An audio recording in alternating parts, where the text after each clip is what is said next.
Hello and welcome to another episode of the Winning with Shopify podcast. If you've never tuned in before, you've tuned into my first episode of the year. Happy New Year, everybody. It is the 1st of January 2026. Would you believe it? And there's so much going on. There is so much going on. So last week on what's called Tuesday Tea Break Talks, although it's actually a Thursday right now, but don't tell anyone.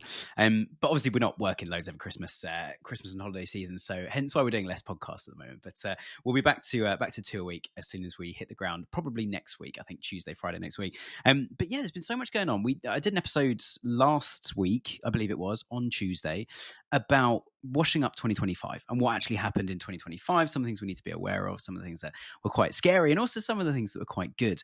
And we spoke about this thing called AI. Not sure if you've heard of it. And if it's the first time tuning in, there's my sarcastic British humour. But anyway, we've got quite a few bits to go through. I've got the iPad of info here today. My team have been very busy getting bits and pieces together. And also a massive shout out to Daisy, who does most of my notes. She chases the team for stories and things going on across our industry, our clients, and across the business as well. And also, obviously, across Shopify. So tea of choice is how we always start these. But this year, I'm going to drink more water. So I've got a pint of water in my hand, which I'm sure we'll be grabbing in a minute because it's winter and everybody here in the UK currently has a cold or flu. But yeah, happy 2026 to everybody who's been tuning in for a while. It's been great to have you on the journey, and we've got some very, very exciting things coming up this year. And I'm going to announce probably on Tuesday next week something I've been building up a little bit hype. Probably no hype, but it feels hypeful to me. And something we're going to be doing later this year, 1st of September, it's going to go live. And on Tuesday, I'm going to be announcing what that is and how you guys can get involved, whether you're a tech company, you work on Shopify, you're an agency, or whether you're a merchant brand tuning in to try and work out how to grow your business better and faster. So that will be happening on Tuesday. Let's talk about quote or fact of the week. I feel like we need to get a jingle on that at some point.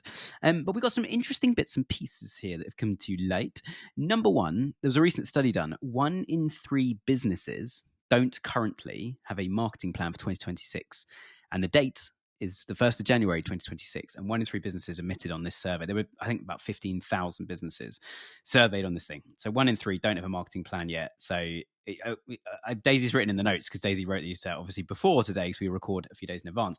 Daisy's written on the notes as well. It'll be here sooner than you think, and she's absolutely right. Actually, it is here now if you're watching this. So you need a marketing plan for this year. One of the fastest ways to get a marketing plan together is actually just to have a look at, go on Google and search up, or even ask ChatGPT or one of the AI bots. Go and ask for a marketing plan template, and also find out some of the things like International Women's Day, there's Pancake Day, there's Valentine's Day, there's loads of international days. So depending on what space you're in, what kind of products you sell, it might be like International Turtle Day if you do things to do with endangered turtles. As a turtle owner, I am a massive advocate for that. Although he turned up in the post one day, I wasn't expecting him. It was a gift. Second thing, interesting quote or fact of the week: focus on the 3 big blind spots. And again, this was from the same study that people were very honest in this study, saying these are 3 things they don't do enough of. And I'm going to explain number 1 in particular detail. I'll read all 3 out and then we'll come back to number 1. A lack of focus on customer retention. Number 2 is an inadequate budget allocation for testing things. And number 3 is the crucial need for alignment between sales and marketing teams. I'm going to jump back to 1. I'm going to comment on 2 and 3 as well. But number 1, I want to emphasize and underline this. So if you're sitting there thinking, what am I going to do this year? What is, what are some of the challenges coming up? If you don't focus on customer retention, your profit and loss report at the end of the year is going to look rubbish compared to if you do focus on retention. Statistically, and it's almost unanimous for every single business, it is more expensive to pay Facebook, pay Google, and pay all these advertising platforms to acquire a new customer. And often when you change phone networks, broadband, energy companies, all that sort of stuff, they give you a discount for the first year, and then you don't get your discount after that because you're just kind of with them now, and people just renew and sort of stay. And it's all very tactical from a financial profit perspective. And the reason it is because it's harder to acquire that customer, or more expensive to acquire that customer, and harder than to get a second, third, fourth, fifth, sixth order from the same customer. So you need, I think we mentioned it again a bit later, but you need to focus on that. The second one, inadequate budget allocation for testing.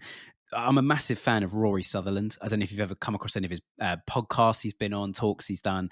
He talks so much about this push and pull between creativity and the marketing department, where a lot of the creativity sits, and also the finance department, that people don't take creative risks because they're too scared of them going wrong. And that is a problem, because actually, if you look at the success of any business, it's because at some point they took a creative risk.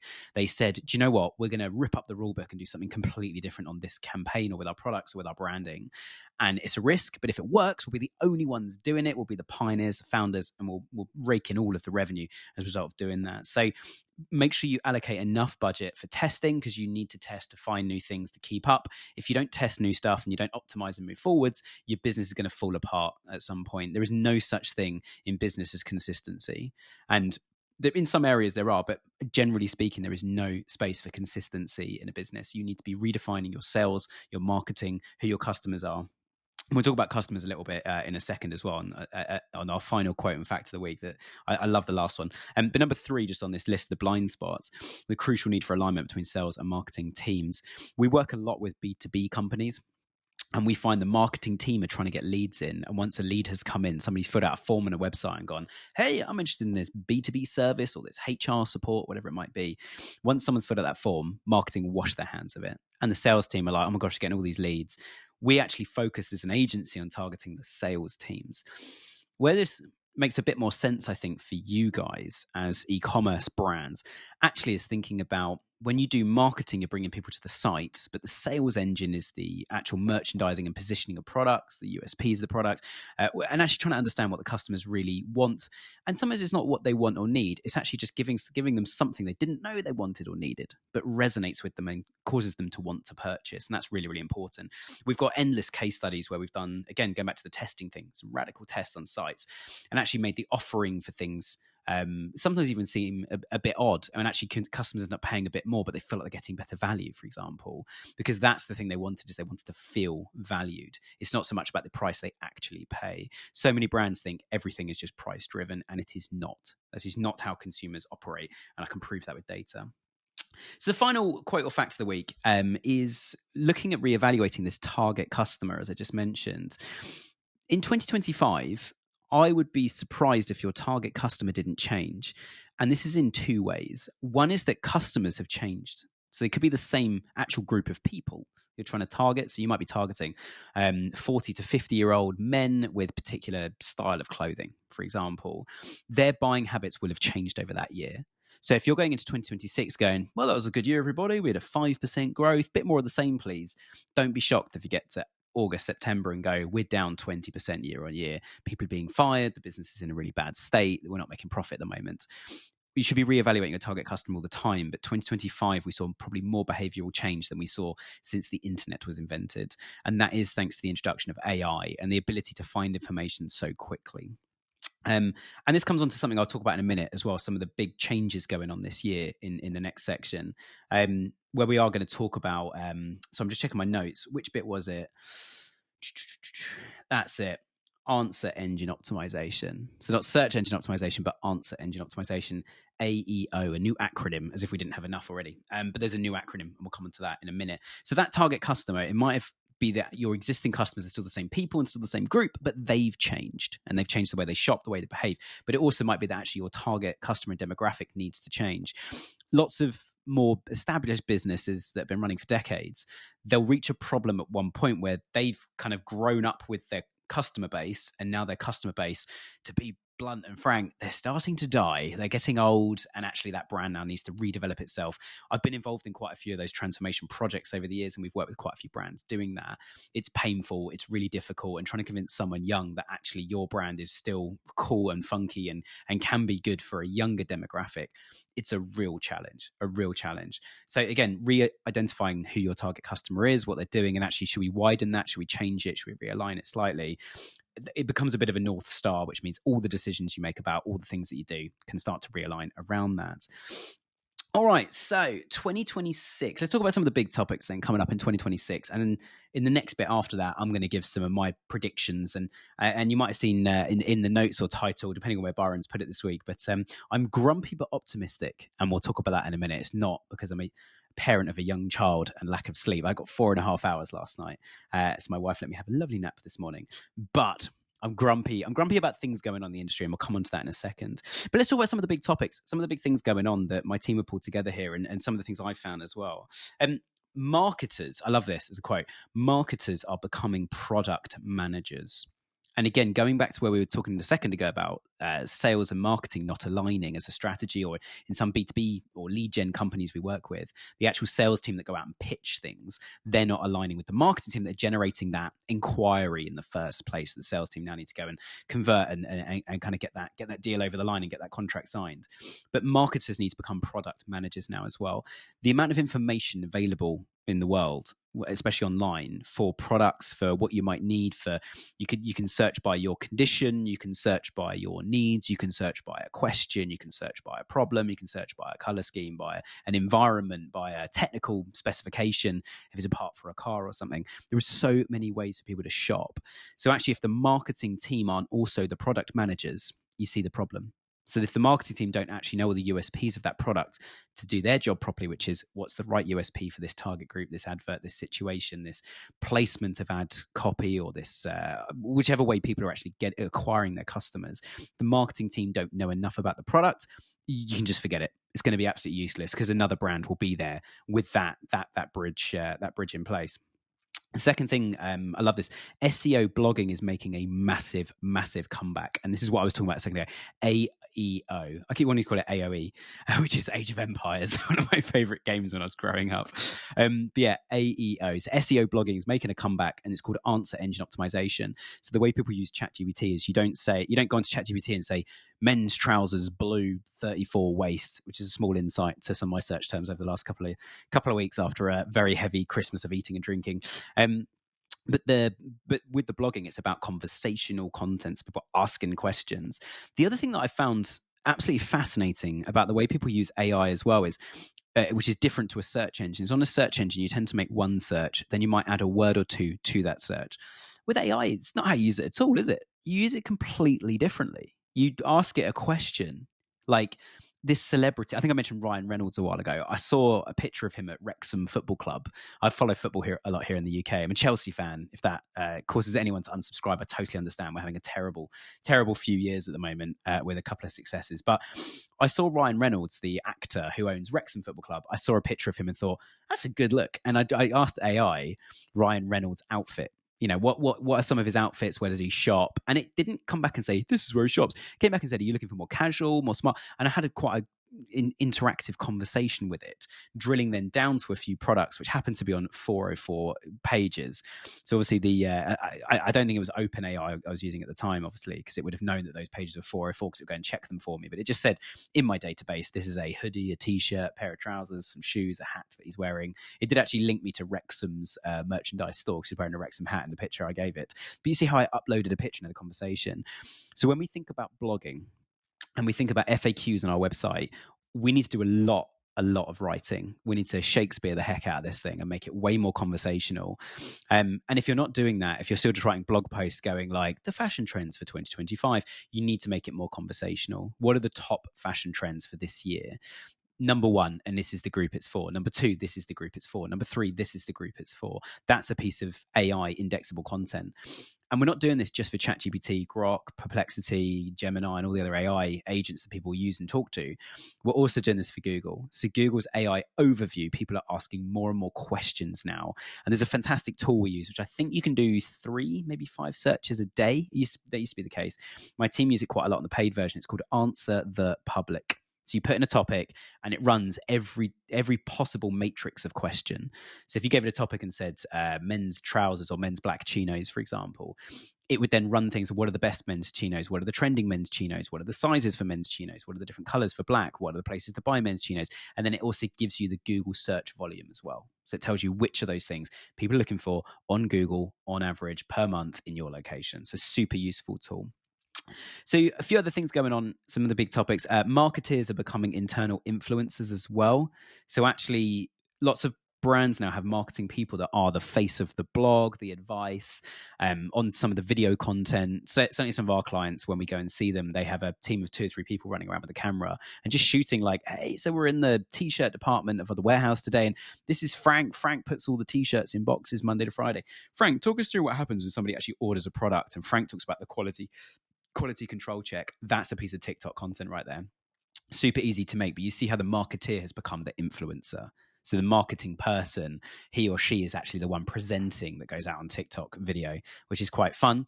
AI video ads keep getting better, which is a big one. And the last one on the big topics as well is design taste becomes the number one marketing skill. So design taste, your taste in design has become the number one marketing skill. Right.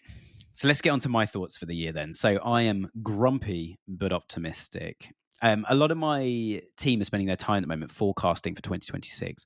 And forecasting is something we tell clients we should do and we offer to do. And clients say, yeah, let's do some forecasting. Let's get a forecast of how much we should spend month on month, how much we should be expecting revenue to go up on SEO and all that sort of stuff. It's great. It's a bit like a business plan just for those two channels. The good thing about it is it gives us a line in the sand to say, are we going faster or slower than we planned to? Therefore, do we need to punch it harder, or actually are we going pretty good at the moment? We need to keep this momentum up. The things we're doing are working, or we need to change the things we're doing. It's the idea of it. The hard thing of it is you're making numbers up. So we use some of the data like previous years and we look at different ranges and go, well, that range used to sell really, really well and it's now discontinued. So that's an 8% drop in total revenue. And we factor in all those kind of things. So they're busy doing that. Why am I grumpy? Okay, so I got a list of things and they're all really boring adult topics. There's tariffs, there's taxes, there's economic slowdowns in lots and lots of countries. Not all, but most countries. Certainly countries that we interact with as a business, with our clients. Possible recessions absolutely everywhere. There's more data protection and cookie regulations coming on. There's a lot of talk about the AI bubble is about to burst as well. People are going to realize actually there's been a lot of hype about AI and it's cool, but it's not as good and as far-fetched as we thought it would be. Like, we're not just sort of actually having full-on conversations with AI now to make buying decisions. It's supporting some of the research and maybe the place to find something. But people traditionally are still, looking at the retail sales over Black Friday and into Christmas, people are still going to shops and purchasing products. And when you physically go into a shop, there's not much AI there, is there? If anything, there's none. So the AI bubble might be about to burst coming into 2026. There's laws and tax probably coming on AI. So AI is probably going to get more expensive and it's going to get more complicated and more restrictive about how you can use it. I'll give you an example, and this feels inevitable. I'm not saying it is coming. I've not seen anything saying this is coming, but it feels to me like it's inevitable. This happens with every new piece of technology or new methodology or new products, bits of hardware, software that come out and people start using. It starts off and it's all a lovely big frenzy and everyone gets all very excited about it and a warm fuzzy feeling in their tummies, and then people abuse it and find actually there's loads of holes in it and it causes loads of issues. You think about when credit cards first came out, like it was like, wow, you can just spend money and pay it all back later, and suddenly people ran up loads and loads of debt. There was loads of fraud going on and other stuff. So this feels inevitable. And I think the best example to give actually is about, I think they're called deep fakes, where people can just take your face, put it on anything they want. And there's been some horrific things made actually. And it's really, really sad to see. And so some of that is already illegal and was illegal, but I can see more laws coming along. The problem is, I always find that the lawmakers in most governments, they make a law to try and protect consumers or people about something. And we can see this with all the cookie laws and GDPR and things that have come out across the EU and UK. And I know the US have adopted a lot of that as well. They've come out to try and protect consumers, but what they've actually done as a kind of downside of this, whilst consumers have been a bit more protected, it's been really hard for the governments and regulators to actually regulate that people are following the rules. And the second thing is it's massively restricted trade. It's meant that actually just to have a website and have people put their email address in to order something, even if you've got the best will in the world of keeping that data safe, you now have to pay more money and have checks and use certified systems and everything else to even just trade as a business. It's made trading as a business more expensive, more complicated, and that's led to things like inflation and things getting more expensive. So it feels like that's coming to AI, and I think some of it will be positive and some of it, that's why it's on my grumpy list, it'll probably be negative.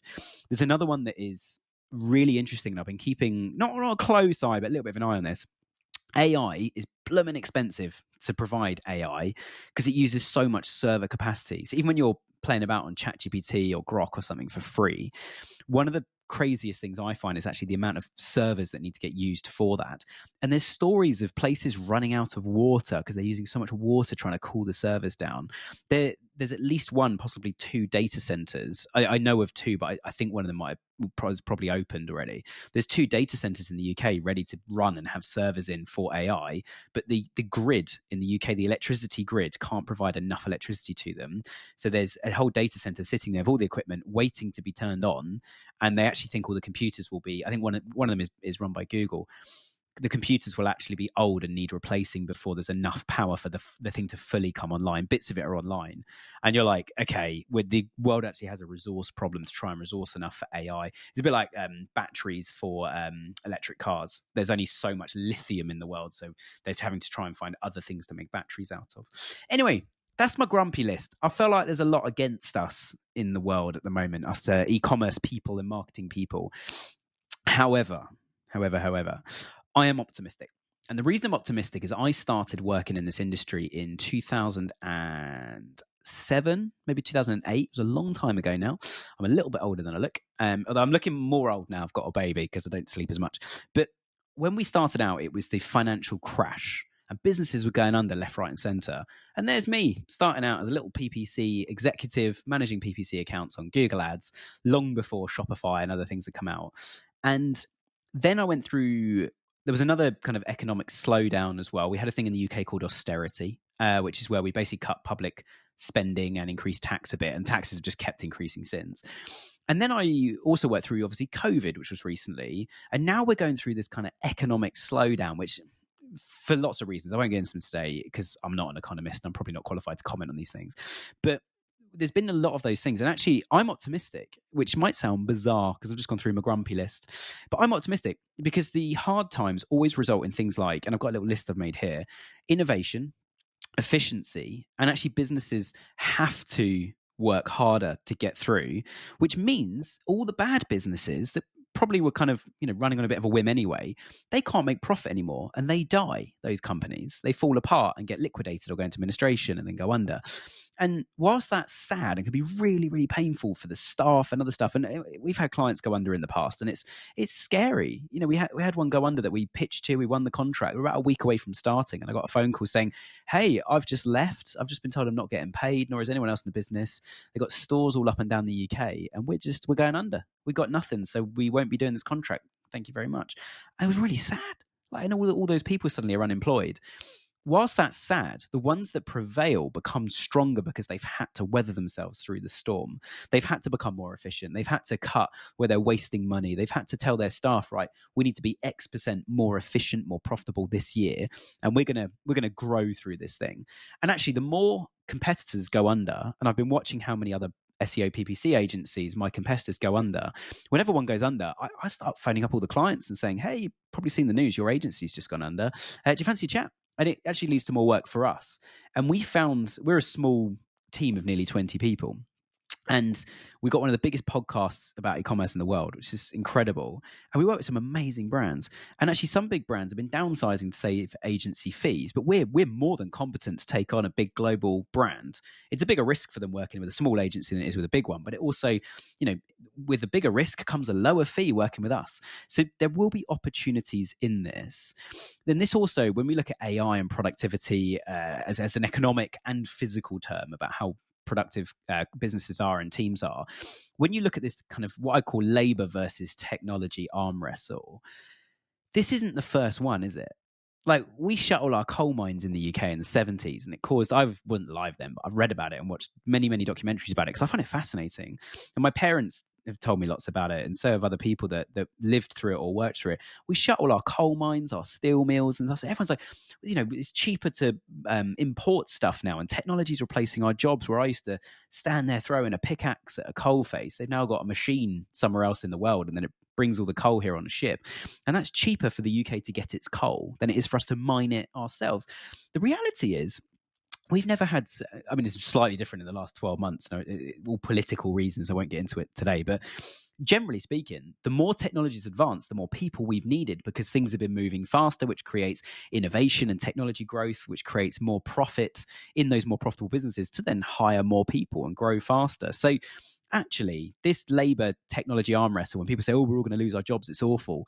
If people can reskill, and I'm probably going to get a lot of hate for saying this, but if people can reskill and actually get into other similar industries and ways of doing things, then actually there's some real opportunity right now. So if I was sitting there going, I'm nervous, my company's going to go under a work from, I'm going to lose my job, I'd be on every possible audiobook I could, listening, training up, learning new stuff, looking at what's going on in the industry, finding out who else has gone from a job like mine into another job. Like, what other job are they doing right now?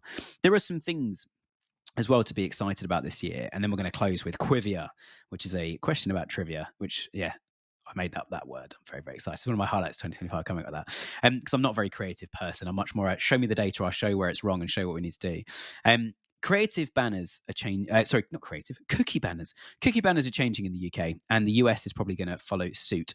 I've been saying for a while that we can get rid of cookie banners in the UK. There are a few ifs and buts on that, a few T's and C's. I am probably going to do a little snippet on that in the next couple of weeks. The DMA, which I think is the Direct Marketing Association, the DMA are sending me a few bits and pieces to read out on the show for free, which is amazing because they're the ones who've been lobbying the UK government for changing things. That's going to be cool. So we might be able to get rid of cookie banners, which means we're going to get much better data into GA4, which means we can make better decisions, we can grow businesses faster, and naturally, again, it's going to be loads of brands that don't remove the cookie banner, or they leave it on, or they don't act quickly enough. I'm not saying you can take it off. I'm going to talk about that in a bit more detail. But there are ways we can now have more data. And if you are one of those brands that takes 6, 12, or even 2, 3 years, 6 to 12 months or 2 to 3 years to actually make that change, then you're lost, because all of our clients are going to have a conversation with us in January about getting rid of it. AI for advertising and marketing, I think, is really exciting. I mentioned about AI video ads keeping getting better and better. There's so much new tech, loads of new ways of doing stuff. There's never been more things to test. And to do tests, you need people. So going back to that, what I call the labor and tech arm wrestle, where technology and people skills and time, which is the labor bit, labor and tech are having this arm wrestle. Actually, we need more people to be testing stuff right now. I'm super excited about 2 things on ChatGPT. And I know other AI bots will follow suit. ChatGPT is clearly the biggest. I'm interested to see how ChatGPT merchants takes place. If you're in the US, you should get on that as fast as possible. I think it's in beta in the US. It's going to be coming to the UK. I was reading it's all rumors and hearsay with AI. It's one thing I hate about it. I like facts. I like to know when things are going to change. But the ChatGPT merchants are where somebody can have their credit card, almost like Apple Pay or Shop Pay, stored in ChatGPT. ChatGPT will recommend a product, and you can click one button and it's already got your address, got your credit card details, and you've bought that product and it's on its way. So you can shop, literally like in TikTok Shop, you could shop products within ChatGPT. I think it's genius. Whoever at ChatGPT's come up with that deserves a knighthood. Absolute genius. And the second thing as well with ChatGPT is they're going to release advertising on it at some point. That merchant platform is clearly step one to basically having Google Shopping within ChatGPT, which my PPC team are very, very excited to be getting their hands dirty with that in January, February, March of this year. And finally, there are loads of, I know it's called the Winning with Shopify podcast, but please don't shoot me for saying this. When this is going to be a non-Shopify related piece of news. There are loads of new e-commerce platforms emerging all over the world. There are quite a few that we've been playing with. There are a few that used to just be like WordPress alternatives, where it's like you can plug in a kind of e-commerce arm. There are some really exciting e-commerce platforms at the moment that are like, for example, writing all of your product data automatically as soon as you add a product for you. I know Shopify does some of that, but there are some exciting platforms coming out. And actually, one of Shopify's biggest drawbacks for some of the bigger brands that we work with is the fact that it is all locked within Shopify. You can't access the servers, which means innovation often relies on Shopify or a Shopify app innovating rather than you being able to customize stuff yourselves. Have to make a lot of workarounds to make that work. Whereas if you've got a system like Shopify, but it's on your own server, you can access every single file and function and piece of code and all the scripts and everything, so you can modify whatever you need to within it. So there are pros and cons of both, believe me. And I think actually not having access to that is often the biggest blessing, even though it feels like a curse to a lot of people. Anyway, let's talk Quivia. On average, this is the first bit of Quivia then. I'm going to have a quick sip of water because I haven't drunk any at all. It's my New Year's resolution. I haven't drunk any since we clicked record, nearly 30 minutes ago. On average, how many loyalty programs is each consumer, from a recent study part of? How many loyalty programs is each consumer part of? It is 10. So let's master this year, please. If you don't have a loyalty program, it's one of the best ways to get people to come back second, third, fourth, fifth, sixth time. And actually, some of the loyalty programs I'm involved in, or our clients involved in as a consumer, or our clients actually run, they don't give monetary discounts. They don't give money off. They don't give vouchers. They don't give cash back. They have other benefits. So actually, you can make more money by adding people in some sort of exclusive club. So what can we do that makes people? What can we do better this year that makes people remember us better? And the second and final thing from me is, which company does not do marketing? And if you honestly, if you can get this, I will send you a free cup. So be honest with me. Send me an email and say, Nick, I did get this. I knew this. I've read this fact before. Which brand? And it's I don't know if they have. They must have it in the US. You must.